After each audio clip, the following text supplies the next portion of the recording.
السلام علیکم۔ امید کرتا ہوں ہم سب اللہ کے فضل و کرم سے قریب سے ہوں گے۔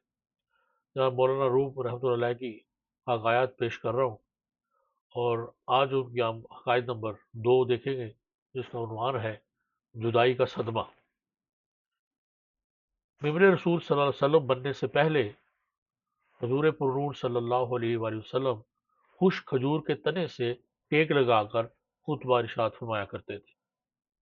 جب پختہ ممبر رسول صلی اللہ علیہ وسلم تیار ہو گیا اور آپ صلی اللہ علیہ وسلم ممبر پر تشریف فرما ہوئے، تو خشک کھجور کے تنے سے یہ صدمہ جدائی برداشت نہ ہوا۔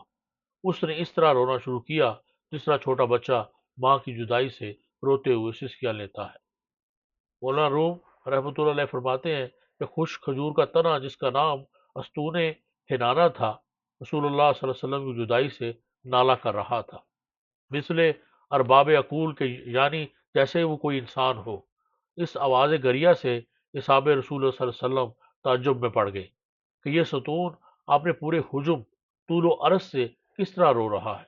آپ صلی اللہ علیہ وسلم نے دریافت کیا، اے ستون، تجھے کیا ہوا ہے؟ اس نے عرض کیا، یا رسول اللہ صلی اللہ علیہ وسلم، آپ صلی اللہ علیہ وسلم کی جدائی کا صدمہ مجھ سے برداشت نہیں ہوا۔ آپ صلی اللہ علیہ وسلم کی جدائی سے میری جان اندر ہی اندر جل رہی ہے۔ اس آتش غم کے ہوتے ہوئے آپ صلی اللہ علیہ وسلم کے فراق میں کوئی نہ آہ و فغاں کروں۔ یا رسول اللہ صلی اللہ علیہ وسلم، ہی آپ ہی تو جان کائنات ہے۔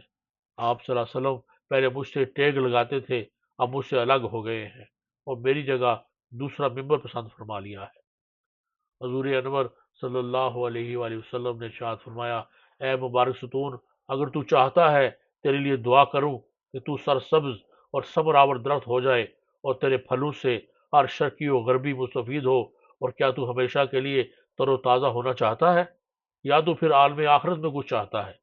ستون احنانہ نے کہا، یا رسول اللہ صلی اللہ علیہ وسلم، میں تو دائمی اور ابدی نعمت چاہتا ہوں۔ مولانا روم رحمۃ اللہ فرماتے ہیں کہ اے غافل، تمہیں اس لکڑی سے سبق لینا چاہیے کہ تم انسان ہو کر دنیا فانی پر گرویدہ اور آخرت سے روح گرداں ہو رہے ہو، جبکہ استون حنانہ نعمت دائمی کو نعمت فانی پر ترجیح دے رہا ہے۔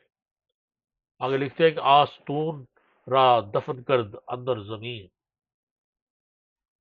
تاچو مردم حشر گرد و یوم الدین، یعنی کہ پھر اس ستون حنانہ کو زمین میں دفن کر دیا گیا تاکہ مثل انسانوں کے روز جزا اس کا حشر ہو۔